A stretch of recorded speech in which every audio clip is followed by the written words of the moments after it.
माननीय अध्यक्ष श्री, आपके माध्यम से मैं सदन के सारे संसद और मंत्री जी से ये अवगत कराना चाहता हूँ कि पूरे बिल में सिर्फ एक कंटेंट के बारे में ही बात की गई है और एक चीज पूरी फिल्म इंडस्ट्री से लेके जो भी मनोरंजन इंडस्ट्री है उसमें एक वाक्य बोला जाता है, if content is compromised then business is compromised. 2006 से ये इंडस्ट्री शुरू हुई है, कुछ भी उसके ऊपर रेगुलेशन नहीं था और हमारी भारतीय संस्कृति पूरे डिस्क्रीट सेक्टर में नहीं देखती, पूरे जो ये OTT over the top industry है उसको दूसरी ओर भी देखना चाहिए। तो इसमें क्या क्या नहीं है वो मैं सिर्फ पॉइंट टू पॉइंट बताऊंगा। एक इस आपके बिल के अंदर कंटेंट की व्याख्या कहां तक मतलब आप कंटेंट करेंगे, कहां तक रेगुलेशन करेंगे, या गला घोट जाए पूरी इंडस्ट्री का वहां तक वो करेंगे। इंडिया की टेलीविजन इंडस्ट्री 58,000 करोड़ की है, अब वो डिजिटल बिहेवियर भी चेंज हो रहा है, टेक्नोलॉजिकल चेंज भी हो रहा है। तो सिनेमा भी बंद थे कोविड समय में और कोविड समय में इसके सब्सक्राइबर एक्टिव यूजर्स 30 करोड़ जितने हुए हैं पूरे इंडिया में, और जो फ्री कंटेंट है वो तो 130 करोड़ लोगों तक पहुंच रहा है। मतलब घर में भाई है, बहन है या किसी का भी स्मार्टफोन है।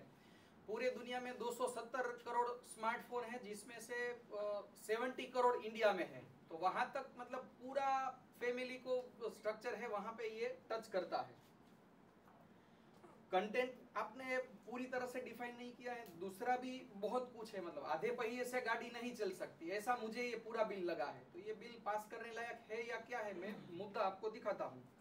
आर्टिफिशियल इंटेलिजेंस के बारे में कुछ इसमें जिक्र नहीं है, तो उसी के ऊपर से पूरा ये स्ट्रीमलाइन होता है। दूसरा जो मैन्युफैक्चरिंग इंडस्ट्री है, स्टिकी डिवाइस इसमें आती है, कंटेंट डिवाइस आती है, उसका भी कुछ जिक्र नहीं है। जहां से ये कंट्रोल होगा, जहां से ये स्ट्रीमलाइन होगा, बनाता कोई और है, बेचता कोई और है, और उसके लिए भी जो डिवाइसेस होती है वो भी अलग कोई और बनाता है।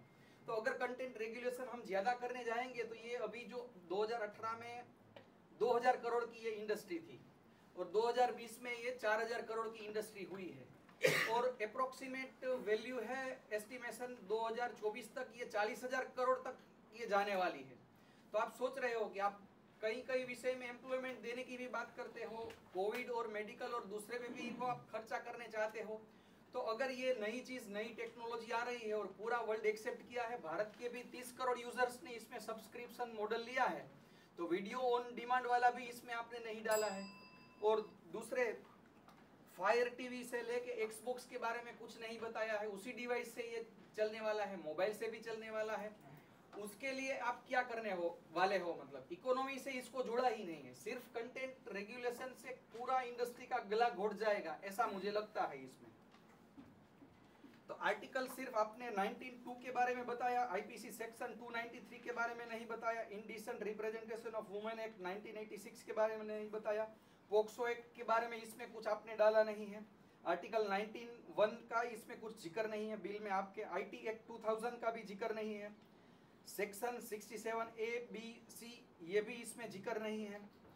तो ऐसा बहुत, और दूसरी कई चीजों की व्याख्या ही नहीं की है। बेंडिट क्वीन का भी वो लगा था मतलब बान या सेंसर, लेकिन उसमें जो विक्टिम था उसके प्रति हमारी सिंपैथी जगे, इसलिए ऐसा उसमें दिखाया गया था। तो वो सेंसर नहीं करना चाहिए। तो क्या सेंसर करना चाहिए, कहां तक सेंसर नहीं करना चाहिए। दूसरी, इसमें रेटिंग कैटेगरी नहीं है, एज वेरिफिकेशन नहीं है, सिर्फ रिस्ट्रिक्टेड और जनरल दिया है। लेकिन पूरे जो भी वर्ल्ड के आप देखो और साइकोलॉजी देखो बच्चों से लेके, तो मतलब 12 साल, 16 साल, 18 साल ऐसे, मतलब पेरेंटल गाइडेंस में क्या रहेगा, जनरल कैटेगरी में क्या रहेगा, रिस्ट्रिक्शन में क्या रहेगा, पेरेंटल गाइडेंस विथ 13 एज क्या रहेगा। तो ऐसी बहुत सारी थी, मतलब मैच्योर 18 में क्या रहेगा, मैच्योर 20+ में क्या रहेगा। तो ऐसे बहुत सारे कुछ है ही नहीं।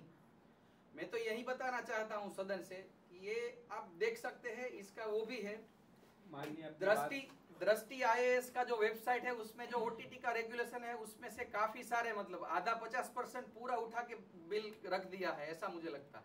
आप भी देख सकते हो।